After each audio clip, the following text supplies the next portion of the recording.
Hello सबैजनालाई नमस्कार।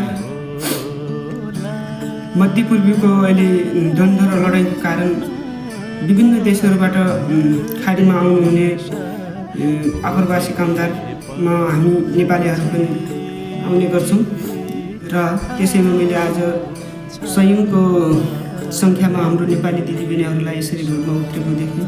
सायद उहाँहरूको कम्पनीले सायद 1-1.5 महिनादेखि काममा पनि लगाएको र खानाको लागि पैसा नदिएको र अनि साथमा नेपालमा पठाएको हुनसक्छ जस्तो लाग्छ मलाई। त्यही भएर उहाँहरू आज बाध्य भएर रोडमा यसरी कि हामीलाई काम दिए या हामीलाई नेपाल फर्का यस्तो भनेर उहाँहरू निस्किनु भएको हुनुपर्छ। हेर्नुहोस्, हामी परदेशीलाई कति गाह्रो छ। अहिले युद्धले गर्दा न नेपाल सहजै फर्किन सक्ने अवस्था छ, न त काम नै गर्ने अवस्था छ। हेर्नुहोस्, यस्तो छ हालत हाम्रो परदेशीको।